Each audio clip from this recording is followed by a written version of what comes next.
গন্ডাছড়া মহকুমা শ্মশান ঘাটে চুল্লি নির্মাণকে ঘিরে গুরুতর দুর্নীতির অভিযোগ। 4.5 লক্ষ টাকা বরাদ্দের কাজ 1.5 লক্ষ টাকা সম্পন্ন করে বাকি টাকা আত্মসাতের অভিযোগ উঠেছে ইমপ্লিমেন্টিং অফিসারের বিরুদ্ধে।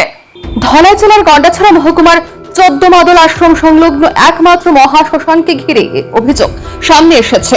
প্রায় 40 বছর ধরে নির্মিত একমাত্র পুরনো চুল্লিটি দীর্ঘদিন ব্যবহারের ফলে 5 বছর আগে অচল হয়ে পড়ে। ফলে মৃতদেহ সৎকারে চরম সমস্যার মুখে পড়তে হচ্ছিল শ্মশান কর্মী ও সাধারণ মানুষকে।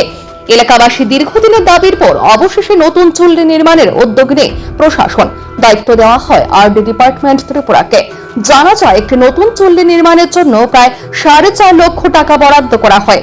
অভিযোগ, নির্মাণ কাজ শুরু থেকে শেষ পর্যন্ত সংশ্লিষ্ট ইমপ্লিমেন্টিং অফিসার একবারও সাইটে উপস্থিত হননি। স্থানীয়দের দাবি মাত্র 8 ফুট বাই 8 ফুট বেস তৈরি করে এবং প্রায় 1000 খানেক ইট ব্যবহার করে নিম্নমানের চুল্লি নির্মাণ করা হয়েছে।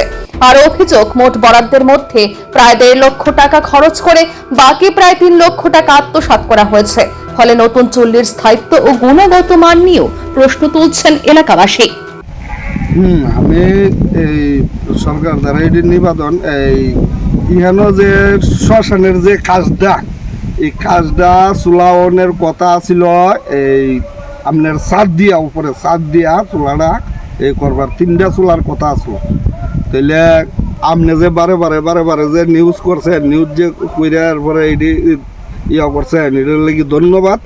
আর এই যে চুলাটি ওখানে করতে আইছে করতে না আইছে তার আমি জিজ্ঞাসি যে এই আপনার এই চুলা কেডা করছে, কন্ট্রাক্টর কেডা, এরা কিচ্ছু কেনা ওই অন্যজন করবো।